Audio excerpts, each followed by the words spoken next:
ఢిల్లీలో exit polls బీజేపీకి జై కొట్టాయి. మెజారిటీ సర్వేలన్నీ బీజేపీయే అధికారంలోకి వస్తుందని అంచనా వేశాయి.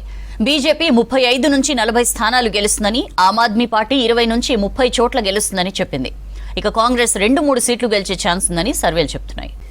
ఢిల్లీలో అసెంబ్లీ ఎన్నికల పోలింగ్ ముగిసింది. మరోసారి అధికారాన్ని దక్కించుకునేందుకు ఆప్ 2.5 దశాబ్దాల తర్వాత అధికారంలోకి రావాలని బీజేపీ పోటీ పడుతున్నాయి. త్రిముఖ పోరులో ఆప్ బీజేపీ మధ్య తీవ్ర పోటీ ఉంటుందని ఎగ్జిట్ పోల్ ఫలితాలు చెప్తున్నాయి. మొత్తం 70 స్థానాలకు గాను మెజారిటీ సర్వేలు కాషాయ పార్టీకి అధికారం కట్టబెట్టాయి. పీపుల్స్ పల్స్ సర్వే ప్రకారం ఆప్కు 10 నుంచి 19 సీట్లు వస్తాయని తెలిపింది. బీజేపీకి 51 నుంచి 60, కాంగ్రెస్ అయితే ఖాతా తెరిచే అవకాశం లేదని ప్రకటించింది. పీపుల్స్ ఇన్సైట్ ఆప్కి 25 నుంచి 29, బీజేపీకి 40 నుంచి 44, కాంగ్రెస్ 1 సీటు వచ్చే అవకాశం ఉందని తెలిపింది. మ్యాట్రిక్స్ సర్వే ప్రకారం ఆప్కు 32 నుంచి 37 సీట్లు వచ్చే అవకాశం ఉంది. బీజేపీకి 35 నుంచి 40, కాంగ్రెస్ కు 1 సీటు వస్తాయని తెలిపింది. టైమ్స్ నౌ అంచనా ప్రకారం ఆప్కు 22 నుంచి 31, బీజేపీకి 39 నుంచి 45, కాంగ్రెస్ 2 చోట్ల గెలిచే ఛాన్స్ ఉందని ప్రకటించింది. ఇక పీమార్క్ సర్వే ప్రకారం 21 నుంచి 31 సీట్లలో ఆప్ గెలవచ్చని తెలిపింది. కాషాయ పార్టీకి 39 నుంచి 49 స్థానాలు దక్కే అవకాశం ఉంది. కాంగ్రెస్ సింగిల్ డిజిట్ కే పరిమితం కానున్నట్లు వెల్లడించింది. ఇష్యూకి సంబంధించి ఇన్ఫర్మేషన్ తెలుసుకుందాం. మదార్ మనతో లైవ్ లో జాయిన్ అవుతున్నారు. మదార్, చాలా ఇంట్రెస్టింగ్ గా జరిగిన ఢిల్లీ బ్యాటిల్ కి సంబంధించిన ఎగ్జిట్ పోల్స్ కూడా అంతే ఇంట్రెస్టింగ్ గా కనిపిస్తున్నాయి. ఏంటి, ఢిల్లీ ఓటర్ మార్పు కోరుకున్నాడా? సౌజన్య, దాని చుట్టూనే రాజకీయం అంతా నడిచింది. 2 సార్లు అరవింద్ కేజ్రీవాల్కి ఇచ్చాము, ఈసారి వేరే పార్టీకి ఇస్తే ఎట్లా ఉంటుందో చూద్దాము అనేది బాగా ఒక నరేటివ్ని అయితే బిల్డ్ చేయడంలో బీజేపీ సక్సెస్ అయినట్టుగా మనకి ఈ ఎగ్జిట్ పోల్ ఫలితాలు చూస్తే అర్థమవుతుంది. మొదటి నుండి కూడా లోక్సభ ఎన్నికలు సత్తా చాటేటువంటి బీజేపీ అసెంబ్లీ ఎన్నికలకు వచ్చేసరికి మాత్రం పూర్తిగా ఆమ్ ఆద్మీ పార్టీకి ఎలాంటి పోటీ కూడా ఇవ్వలేనటువంటి సిచ్యువేషన్స్ మనం గత 2 అసెంబ్లీ ఎన్నికలను చూసాం. 2015లో 67 స్థానాల్లో ఆమ్ ఆద్మీ పార్టీ గెలిస్తే కేవలం 3 స్థానాలకు మాత్రం బీజేపీ పరిమితమైంది. అప్పుడు జరిగినటువంటి లోక్సభ ఎన్నికల్లో ఇక్కడ ఉన్నటువంటి 7 లోక్సభ స్థానాల్లో 7 బీజేపీ గెలిచింది. ఆ తర్వాత జరిగినటువంటి అసెంబ్లీ ఎన్నికల్లో మాత్రం పూర్తి స్థాయిలో చతికిలబడ్డది. ఆ తర్వాత 2020లో కూడా ఆల్మోస్ట్ అట్లాంటి సినారియోనే కనబడ్డది. 62 స్థానాల్లో ఆమ్ ఆద్మీ పార్టీ గెలిస్తే కేవలం 8 స్థానాలకు మాత్రమే బీజేపీ పరిమితమైనటువంటి సిచ్యువేషన్ చూసినాం. బట్ ఈసారి మాత్రం కొంత డిఫరెంట్ సినారియో కనబడుతూ ఉంది. లాస్ట్ టైం ఎగ్జిట్ పోల్స్ కూడా ఆమ్ ఆద్మీ పార్టీకి అనుకూలంగా ఇచ్చినాయి. 2 సార్లు 2 ఎన్నికల్లో కూడా ఆమ్ ఆద్మీ పార్టీ వైపు ఎగ్జిట్ పోల్ ఫలితాలు ఉండే. ఈసారి ఎన్నికల్లో ఫలితాలు మాత్రం ఎగ్జిట్ పోల్ ఫలితాలన్నీ కూడా బీజేపీకి అనుకూలంగా ఉన్నాయి. థంపింగ్ విక్టరీ కేవలం ఒక సంస్థ మాత్రం, పీపుల్ పల్స్ మాత్రమే 51 నుంచి 60 స్థానాల వరకు వచ్చేటువంటి అవకాశం ఉన్నట్టుగా వాళ్ళు సర్వే చెప్పింది. ఇక ఆమ్ ఆద్మీ పార్టీ కేవలం 10 నుంచి 19 స్థానాల వరకు గెలిచేటువంటి అవకాశం ఉన్నట్టుగా చెప్తే, మిగతా సర్వే సంస్థలు ఇప్పుడు చాణక్య స్ట్రాటజీ చూసుకున్నా అన్నీ కూడా ఆన్ అండ్ అవరేజ్ 40 నుంచి 45 స్థానాల్లోపు పరిమితమయ్యేటువంటి అవకాశాలు ఉన్నట్టుగా ఇటు బీజేపీకి బీజేపీ గవర్నమెంట్ ఫామ్ చేసే అవకాశాలు ఉన్నట్టుగా ఇస్తే, ఆమ్ ఆద్మీ పార్టీ కేవలం 25 నుంచి 30 స్థానాల్లోపే పరిమితమయ్యేటువంటి అవకాశాలు ఉన్నట్టుగా అన్ని సంస్థలు కూడా, టైమ్స్ నౌ కావచ్చు, ఏబీపీ మ్యాట్రిక్స్, ఇట్లాంటి సంస్థలన్నీ కూడా చాలా తక్కువ ఆమ్ ఆద్మీ పార్టీ వైపు ఈసారి ఉన్నాయి. ఇక కాంగ్రెస్ పార్టీ 1 నుంచి 2 స్థానాలకు పరిమితమయ్యేటువంటి అవకాశం ఉంది. లేదంటే అసలు ఏమాత్రం కూడా గత 2 ఎన్నికల్లో కూడా కాంగ్రెస్ పార్టీ ఏమాత్రం ప్రభావితం చేయలేకపోయింది. ఈసారి కూడా అదే విధమైనటువంటి ఫలితాలకు కాంగ్రెస్ పార్టీకి వచ్చేటువంటి ఛాన్సెస్ ఉన్నట్టుగా అన్ని సర్వేలు కూడా చెప్తున్నాయి. అయితే దీంట్లో అరవింద్ కేజ్రీవాల్ ల్యాబ్స్కి సంబంధించి కీలకంగా మనం మాట్లాడాలి ఈ ఎన్నికలకు సంబంధించి.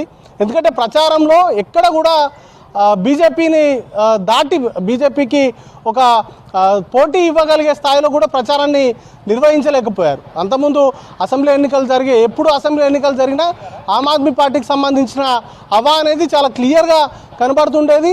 ఇటు అరవింద్ కేజ్రీవాల్ కూడా అంతే ఉత్సాహంగా తను ర్యాలీస్ కావచ్చు, లేకపోతే టీవీ కార్యక్రమాల్లో కావచ్చు, చాలా కార్యక్రమాల్లో పాల్గొనేది. బట్ రెండోసారి అధికారంలోకి వచ్చిన తర్వాత ఏదైతే బీజేపీ పైన తను చేస్తున్నటువంటి పోరాటానికి సంబంధించి, ఎందుకంటే ఢిల్లీలో రెండోసారి ఆమ్ ఆద్మీ పార్టీ గవర్నమెంట్ ఫామ్ చేసిన తర్వాత అసలు ఏ పని కూడా చేయనివ్వలేదు. అరవింద్ కేజ్రీవాల్కి సంబంధించి ఎల్జీని అడ్డం పెట్టుకొని కేంద్రమే పరిపాలన చేసేటువంటి దిశగా ప్రయత్నాలు జరిగినాయి. అరవింద్ కేజ్రీవాల్ ప్రభుత్వం ఏదైనా నిర్ణయాలు తీసుకోవాలన్నా, లేకపోతే ఏదైనా పథకాలు చేపడదామన్నా వాటన్నింటికి కూడా ఎన్నో ఆటంకాలు ఉండేవి.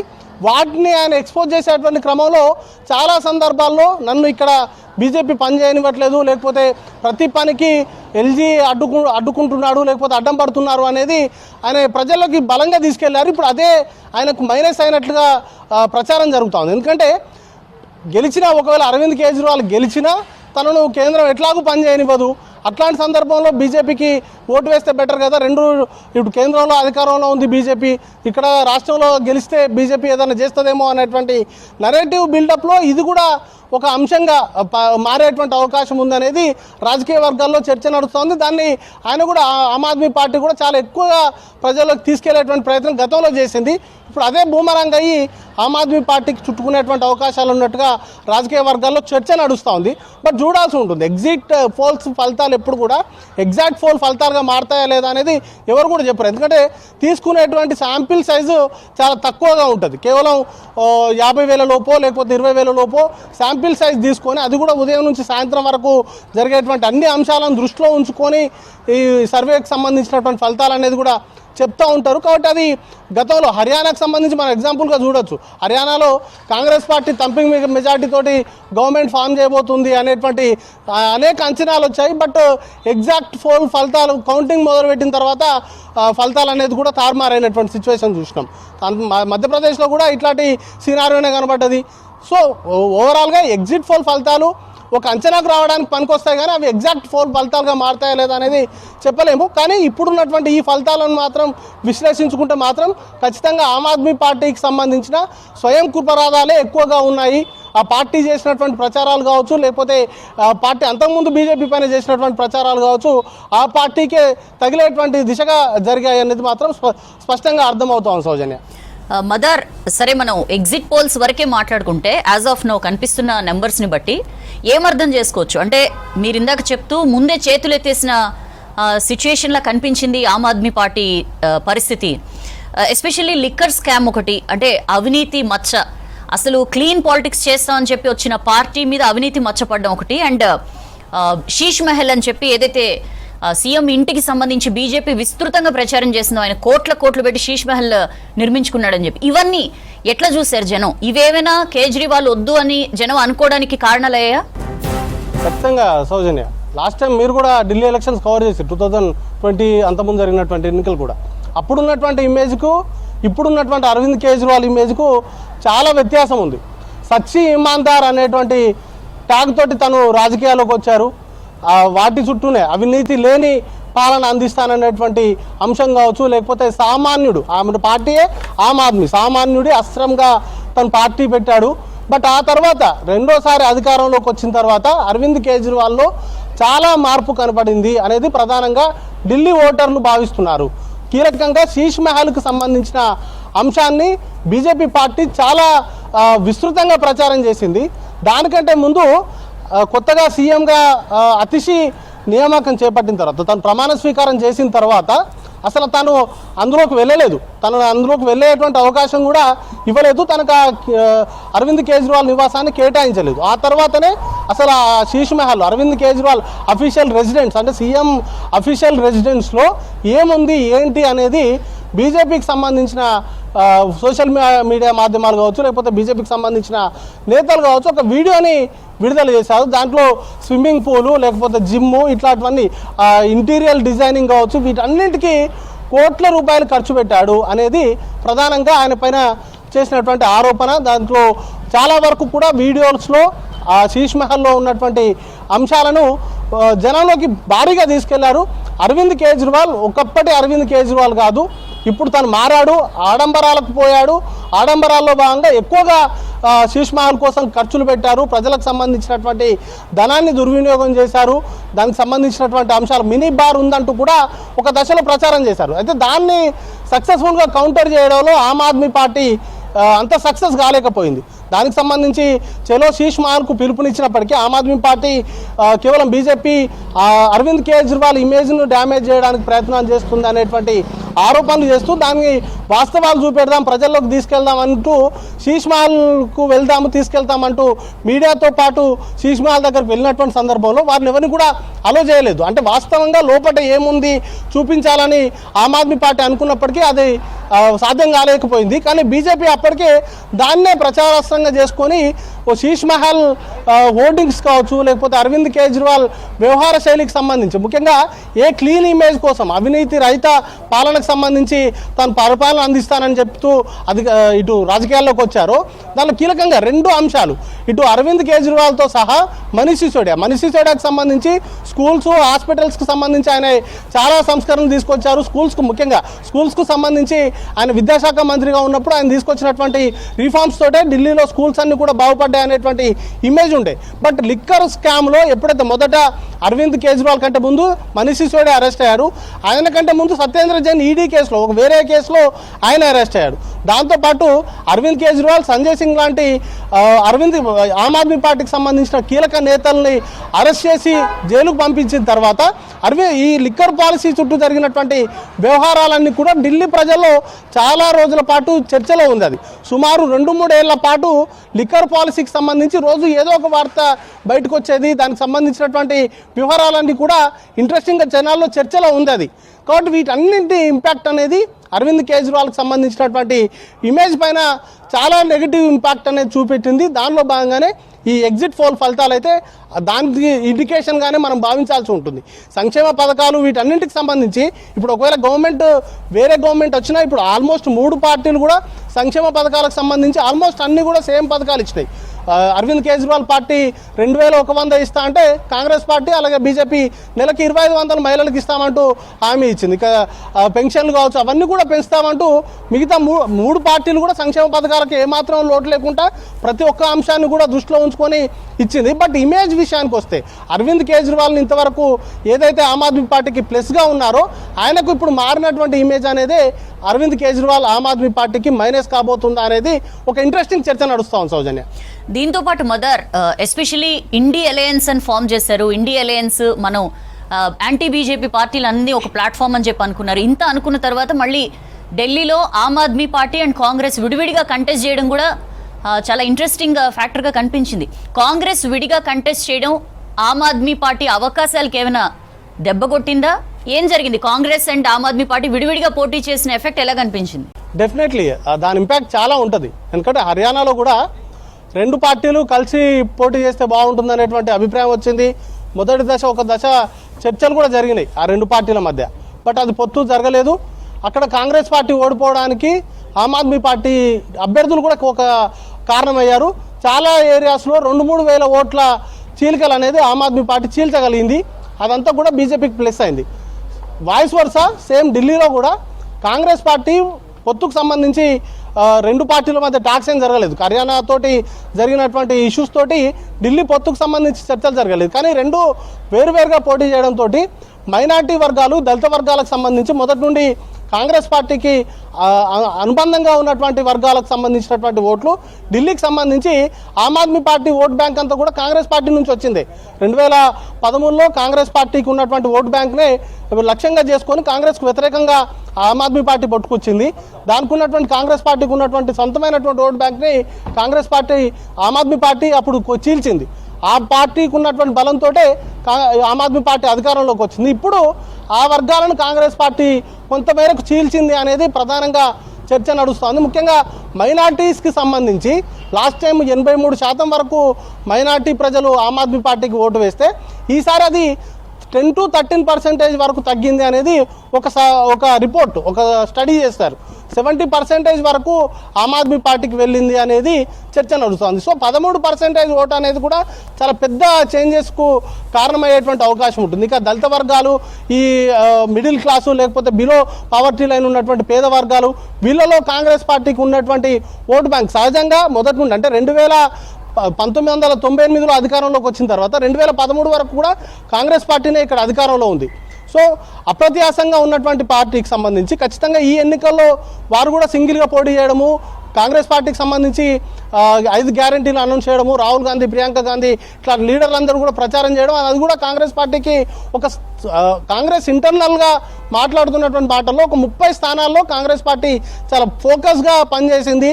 ఒక 10-15 స్థానాల్లో అయితే ఖచ్చితంగా సెకండ్ ప్లేస్ థర్డ్ వచ్చేటువంటి స్థాయిలో పనిచేసింది. అదంతా కూడా ఆమ్ ఆద్మీ పార్టీకి మైనస్ అయ్యేటువంటి అవకాశం ఉందనేటువంటి చర్చ కూడా నడిచింది. ఇక ఇండియా కూటమికి సంబంధించి చాలా రాష్ట్రాల్లో కూడా ఇండియా కూటమిగా ఉన్నప్పటికీ ఆయా రాష్ట్రాల్లో ఉన్నటువంటి పరిస్థితులను బేస్ చేసుకొని అక్కడ ఇండివిజువల్గా పోటీ చేశారు. లాస్ట్ టైం మనం జనరల్ ఎలక్షన్స్లో కూడా చూసాము. వెస్ట్ బెంగాల్లో కాంగ్రెస్ పార్టీ అలాగే ఇటు టీఎంసీ వేరువేరుగా పోటీ చేశాయి. ఢిల్లీలో కూడా అట్లాంటి సిచ్యువేషన్స్ మనం గతంలో చాలా రాష్ట్రాల్లో చూసినాము. బట్ ఇక్కడికి వచ్చేసరికి మాత్రం అసెంబ్లీ ఎన్నికలకు వచ్చేసరికి మాత్రం ఖచ్చితంగా దాని ఇంపాక్ట్ కాంగ్రెస్ పార్టీ విడిగా పోటీ చేయడం అనేది ఆమ్ ఆద్మీ పార్టీ మీద ఇంపాక్ట్ అయితే ఉండేటువంటి అవకాశం ఉంటుంది. 1-2% ఓటు బ్యాంకు చీల్చినా అది ఆమ్ ఆద్మీ పార్టీకి తీరని నష్టం చేసేటువంటి అవకాశం ఉంటుంది. ఇక ఇండియా కూటమిలో మిగతా పార్టీలు ముఖ్యంగా సమాజ్వాదీ పార్టీ కావచ్చు, లేకపోతే ఎన్సీపీ, ఇట్లాంటి పార్టీలన్నీ కూడా అరవింద్ కేజ్రీవాల్కు మద్దతు ప్రకటించాయి. బట్ ఆ పార్టీలకు సంబంధించినటువంటి ఓట్ బ్యాంకు ఇటు షిఫ్ట్ అవుతుందా, లేకపోతే ఆ పార్టీకి అనుకూలంగా ఉండేటువంటి వారికి సంబంధించినటువంటి సానుభూతి పరులు ఆమ్ ఆద్మీ పార్టీకి గ్రౌండ్లో పనిచేశారా లేదా అనేది కూడా చూడాల్సి ఉంటుంది. అఖిలేష్ యాదవ్ ఇటీవల అరవింద్ కేజ్రీవాల్కు మద్దతుగా ప్రచారాన్ని కూడా నిర్వహించారు. ఎందుకంటే ఎస్పీకి సంబంధించి యూపీ బార్డర్ ఢిల్లీకి సంబంధించి ఎన్సీఆర్ పరిధిలో ఇటు నోయిడా ఇట్లాంటి ప్రాంతాలన్నీ కూడా ఉంటాయి. వారికి సంబంధించినటువంటి ఎస్పీకి సంబంధించినటువంటి కార్యకర్తలు ఆమ్ ఆద్మీ పార్టీకి పనిచేశారా లేదా అనేది కూడా చూడాల్సి ఉంటుంది. దాన్ని బట్టి ఒకవేళ వన్ సైడ్గా ఇండియా కూటమికి సంబంధించి ఏవైతే అరవింద్ కేజ్రీవాల్కు మద్దతు ప్రకటించాయో ఆ వర్గాలన్నీ కూడా వన్ సైడెడ్గా ఆమ్ ఆద్మీ పార్టీకి ఓటేసాయా లేదా అనేది కూడా చూడాలి. పంజాబ్కి సంబంధించి కీలకంగా సిక్కు కమ్యూనిటీ వారంతా కూడా అరవింద్ కేజ్రీవాల్కు పనిచేశారనేటువంటి స్టడీ కూడా చెప్తున్నారు. అరవింద్ కేజ్రీవాల్కి సంబంధించి పంజాబ్లో గవర్నమెంట్ ఫామ్ చేసిన తర్వాత పంజాబ్ ముఖ్యమంత్రి ఇక్కడ కొన్ని రోజులు ప్రచారం చేశారు. ఆయన నివాసంలో ఈసీకి సంబంధించినటువంటి అధికారులు, ఢిల్లీ పోలీసులు కూడా సోదాలు నిర్వహించారు. సో వాళ్ళకి సంబంధించినటువంటి పంజాబ్ సిక్కులకు సంబంధించినటువంటి సిక్కు కమ్యూనిటీకి సంబంధించినటువంటి ఇంపాక్ట్ ఏ విధంగా ఉండబోతుంది, దాంట్లో బీజేపీకి అయితే పడేటువంటి అవకాశాలు లేదనేటువంటి స్టడీ నడుస్తూ ఉంది. అది ఏ మేరకు ఇంపాక్ట్ చూపెడుతుంది అనేది కూడా చూడాల్సి ఉంటుంది. రకరకాల కాంబినేషన్స్, రకరకాల ఈక్వేషన్స్ను చూస్తున్నప్పటికీ బట్ గ్రౌండ్లో మాత్రం కొంత మార్పుకు సంబంధించి చర్చ జరిగింది. బీజేపీకి సంబంధించినటువంటి మౌత్ టాక్ ఎక్కువగా నడిచింది. సైలెంట్ ఓటు ఆమ్ ఆద్మీ పార్టీకి మేలు చేస్తుందా లేదా అనేది చూడాల్సి ఉంటుంది. సౌజన్య, మదర్, ఇంకొక విషయం అంటే ఇప్పుడున్న నెంబర్స్ ప్రకారం మనం మాట్లాడుకున్నాం కాబట్టి బీజేపీ 98 తర్వాత బీజేపీ లేని పరిస్థితి ఢిల్లీలో. అలాంటి బీజేపీ ఆపుదా అని చెప్పి మోదీ తన ప్రచారంలో భాగంగా ఆప్ను ఉద్దేశించి ఆపదా అని చెప్పి ఆయన మాట్లాడడం దగ్గర నుంచి వరుసనే లిక్కర్ స్కామ్ని ప్రస్తావించారు. వాళ్ళు స్కూల్స్ విషయంలో లేదా మొహల్లా క్లినిక్ల విషయంలో వాళ్ళు ఏ కార్యక్రమం చేసినా అందులో విపరీతంగా అవినీతికి పాల్పడ్డారు, అంతా కుంభకోణాలు మయం అని చెప్పి జేపీ నడ్డా లాంటి వాళ్ళు కూడా ప్రచారం చేసిన పరిస్థితి చూసాం. దీంతో పాటు ఫైనల్గా ఇంకా విన్నింగ్ షాట్ అన్నారు మరేమో 67% ఉన్న మిడిల్ క్లాస్ని టార్గెట్ చేస్తూ ఢిల్లీ వరకు వాళ్ళని టార్గెట్ చేస్తూ పెట్టిన ఈ ఐటీ 12,70,000 దాకా ఇన్కమ్ ట్యాక్స్ ఉండదు అని మొన్న బడ్జెట్లో ప్రకటించింది. ఇవన్నీ ఫెచింగ్ ఫ్యాక్టర్స్గా చూడొచ్చా? బీజేపీ గ్రౌండ్ వర్క్ గురించి ఏం చెప్తారు మదర్? ఎస్, మేనిఫెస్టో ఫస్ట్ వాళ్ళు అనౌన్స్ చేసిన రోజే ఆమ్ ఆద్మీ పార్టీకి సంబంధించిన కుంభకోణాలు, మొహల్లా క్లినిక్స్ అనండి, లేకపోతే ఎడ్యుకేషన్కి సంబంధించినటువంటి అంశాలు, లేకపోతే స్కానింగ్ ఇట్లాంటి అంశాలకు సంబంధించి మందులకు సంబంధించినటువంటి కుంభకోణాలు, అనేక కుంభకోణాలు చేసింది. వాటన్నింటిపైన తమ అధికారంలోకి వస్తే వాటిపైన విచారణ చేపడతామంటూ చెప్తూనే లిక్కర్ పాలసీ అనేది ఆమ్ ఆద్మీ పార్టీకి సంబంధించిన నేతల ఇమేజ్ని చాలా వరకు డ్యామేజ్ చేసింది. ఇక ప్రచారానికి సంబంధించి లేకపోతే ఆర్ఎస్ఎస్కి సంబంధించినటువంటి ప్రచారకుల కానుంచి మొదలు పెట్టుకుంటే చిన్న కార్యకర్తల నుంచి టాప్ మోడీ వరకు ప్రతి ఒక్కరు కూడా ఏ ఒక్క అవకాశాన్ని కూడా వదలలేదు.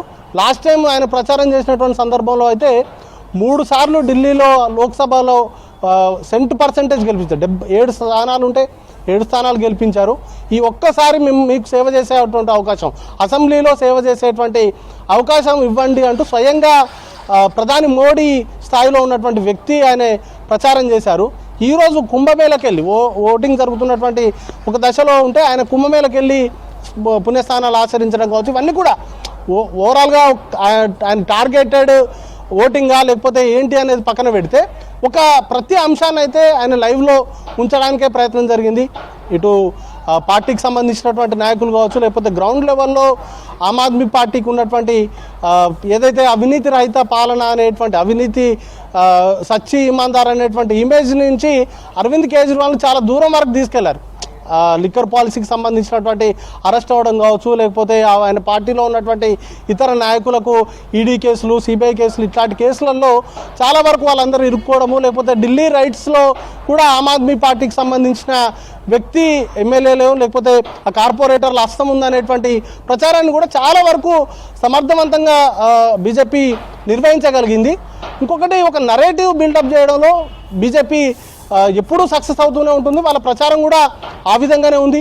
3 సార్లు అరవింద్ కేజ్రీవాల్కి ఇచ్చిర్రు, ఈ ఒక్కసారి బీజేపీకి ఇవ్వండి, బీజేపీకి అవకాశం ఇవ్వండి, బీజేపీ మీకు సేవ చేస్తుంది, లేకపోతే ఇట్లాంటివన్నీ కూడా ఎప్పుడు లేనిది ఇంట్రెస్టింగ్ ఫ్యాక్టర్ కూడా. ఏ రాష్ట్రంలో ఎన్నిక జరిగినా ఈ స్థాయిలో ఇప్పుడు ప్రకటించినటువంటి సంక్షేమ పథకాలు అయితే బీజేపీ ఎప్పుడు కూడా ప్రకటించలేదు. అన్ని సంక్షేమ పథకాలు ఇప్పటి వరకు సెంట్రల్ ఇచ్చేటువంటి పెన్షన్లు కావచ్చు, లేకపోతే అన్ని రాష్ట్రాలకు కూడా మహా అయితే 600 లోపు సెంట్రల్ స్పాన్సర్డ్ ఉంటుంది. బట్ ఢిల్లీకి సంబంధించి 60 ఏళ్ళ నుంచి 70 ఏళ్ళు ఉండేటువంటి వృద్ధులకు సంబంధించి 2500 పెన్షన్ ఇస్తాము, ఆ తర్వాత పైబడిన వారికి 3000 ఇస్తాము. ఇట్లాంటి పథకాలన్నీ కూడా ప్రజలకు తీసుకెళ్ళారు. ఇక కాలుష్యం ఎక్కువ ఉండే అక్టోబర్ నుంచి ఫిబ్రవరి వరకు కూడా మహిళలకు ఉచిత బస్సు అనేది ఢిల్లీలో ఎప్పటి నుంచో అమల్లో ఉంది. But for the first time Delhi బీజేపీకి సంబంధించి వాళ్ళు అనౌన్స్ చేశారు, మహిళలు లేదు, పురుషులు లేదు, మొత్తం అందరికీ ఫ్రీగా ఈ 4 నెలలు ట్రాన్స్పోర్టేషన్ గవర్నమెంటే చేస్తాము, మేము అధికారంలోకి వస్తే గవర్నమెంట్ తరఫున బస్సుల్లో ఫ్రీగా ట్రావెల్ చేయడానికి అవకాశం కల్పిస్తాం. ఇట్లాంటి హామీలు ఎన్నో ఇచ్చింది. వీటన్నిటినీ ఓవైపు సంక్షేమ పథకాలను ప్రకటిస్తూనే మరోవైపు అరవింద్ కేజ్రీవాల్కు ఉన్నటువంటి ఇమేజ్ సంబంధించి దాన్ని నెగిటివ్ చేయడంలో, అలాగే బీజేపీకి ఒక అవకాశం ఇవ్వండి అనేటువంటి ఒక నరేటివ్ బిల్డప్ చేయడంలో బీజేపీకి సంబంధించినటువంటి నాయకులు చాలా పనిచేశారు. ఎక్కడెక్కడి నుంచో వచ్చి ఇక్కడ ప్రచారం చేసినటువంటి నాయకులు ఉన్నారు. ఇక ఎన్డీఏ పాలిత రాష్ట్రాలకు సంబంధించిన మంత్రులను కేంద్ర మంత్రులను అందరినీ కూడా ఫీల్డ్ చేశారు. కేవలం 70 అసెంబ్లీ స్థానాలు ఉన్నటువంటి చిన్న రాష్ట్రం ఇది, అది కూడా పూర్తి స్థాయి స్టేట్హుడ్ లేదు. అట్లాంటి రాష్ట్రం మీదనే ఈ స్థాయిలో ఫోకస్ పెట్టారు. చాలా వరకు బీజేపీకి సంబంధించినటువంటి టాప్ లీడర్షిప్ అంతా కూడా ఇక్కడే ఉంది. ఇక గ్రౌండ్ లెవెల్లో అయితే బీజేపీ ఆమ్ ఆద్మీ పార్టీ స్ట్రాంగ్గా ఉన్నటువంటి నియోజకవర్గాల్లో కూడా పోలింగ్ కేంద్రాల దగ్గర, పోలింగ్ బూత్ల దగ్గర వారికి సంబంధించినటువంటి 7 నుంచి 8 మంది ఏజెంట్లు, లేకపోతే వారికి సంబంధించి బీజేపీకి సంబంధించినటువంటి కార్యకర్తలు ఉండేలాగా మొబిలైజ్ చేయగలిగారు వాళ్ళు. అలాగే డోర్ టు డోర్ ప్రచారం నిర్వహించడం, ప్రతి ఓటర్ను కలిసి ఈసారి బీజేపీకి ఓటు వేయండి అంటూ ప్రచారాన్ని కూడా అంతే సక్సెస్ఫుల్గా నిర్వహించారు. చాలా ఏరియాస్లో అయితే క్యాంప్స్, వాళ్ళకి ఫుడ్ కావచ్చు, అవన్నీ కూడా ఎప్పటికప్పుడు అందిస్తూ ఉన్నారు. బీజేపీకి సంబంధించి మొదటి నుండి కూడా ఇది ఒక స్ట్రాటజీగా వచ్చింది. వాళ్ళు ప్రతి రాష్ట్రంలో, ఏదైనా రాష్ట్రంలో అధికారంలోకి రావాలనుకున్నప్పుడు ఆ రాష్ట్రంలో పూర్తి స్థాయిలో దిగిపోతూ ఉంటారు ముందే రంగంలోకి. ఈ ఢిల్లీలో కూడా ఈసారి ఆ నరేటివ్ బిల్డప్ నుంచి మొదలు పెట్టుకుంటే ఇటు ప్రత్యర్థి పార్టీ అయినటువంటి అరవింద్ కేజ్రీవాల్కి సంబంధించినటువంటి ఇమేజ్ తగ్గించడంలో కావచ్చు, ప్రతి అంశంలో కూడా బీజేపీ సక్సెస్ఫుల్గా పనిచేయగలిగింది అనేది ప్రస్తుతం ఉన్నటువంటి ఎగ్జిట్ పోల్ చూస్తే, ఈ ఫలితాలు చూస్తే మాత్రం అర్థమవుతుంది. సౌజన్య.